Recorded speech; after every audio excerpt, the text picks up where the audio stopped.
brought you by Silver Pumps and Motors. Top quality और consistent performance के लिए सिर्फ सिल्वर पंप्स नाम याद रखना।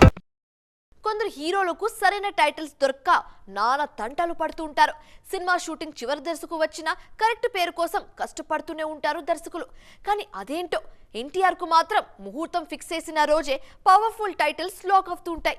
తాజాగా ఎప్పుడో రాబోయే సినిమాకు ఇప్పుడే టైటిల్ ట్రెండ్ అవుతున్నాయి. ఇంతకీ ఏంటా సినిమా, డైరెక్టర్ ఎవరు? స్టార్ హీరోల సినిమాలకు టైటిల్ కీలకం. అది పవర్ఫుల్ గా ఉంటేనే అంచనాలు కూడా భారీగా ఉంటాయి. తాజాగా ఎన్టీఆర్ సినిమాలకు ఇది బాగా వర్కౌట్ అవుతుంది. దర్శకుల మాయో ఏమో గానీ ఈయన సినిమాలకు టైటిల్స్ మాత్రం మామూలుగా ఉండట్లేదు. అరవింద సమేత వీరరాఘవ, దేవర, వార్ 2 లాంటి పవర్ఫుల్ టైటిల్స్ పడుతున్నాయి. బేసిక్ గా ఎన్టీఆర్ తో సినిమా అన్నప్పుడే టైటిల్స్ పై స్పెషల్ ఫోకస్ పెడుతుంటారు దర్శకులు. కొరటాల సినిమాకు దేవర టైటిల్ ఎంత ఇంపాక్ట్ చూపించిందో చెప్పనక్కర్లేదు. ఇక తాజాగా ప్రశాంత్ నీల్ సినిమాకు డ్రాగన్ టైటిల్ కన్ఫర్మ్ అయిందని తెలిసినప్పటి నుంచి పండగ చేసుకుంటున్నారు ఫ్యాన్స్.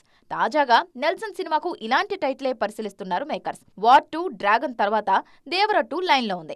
దీని తర్వాత తమిళ దర్శకుడు నెల్సన్ తోనూ ఓ సినిమా చేయబోతున్నారు తారక్. పాన్ ఇండియన్ అప్పీల్ ఉండేలా దీనికి రాక్ అంటే రాక్ అనే టైటిల్ పరిశీలిస్తున్నట్లు ప్రచారం జరుగుతోంది. సితారా ఎంటర్టైన్మెంట్స్ ఈ సినిమాను నిర్మించబోతున్నట్లు తెలుస్తోంది. మొత్తానికి దేవర, డ్రాగన్, రాక్ ఇలా పవర్ఫుల్ టైటిల్స్ తో రచ్చ చేస్తున్నారు జూనియర్.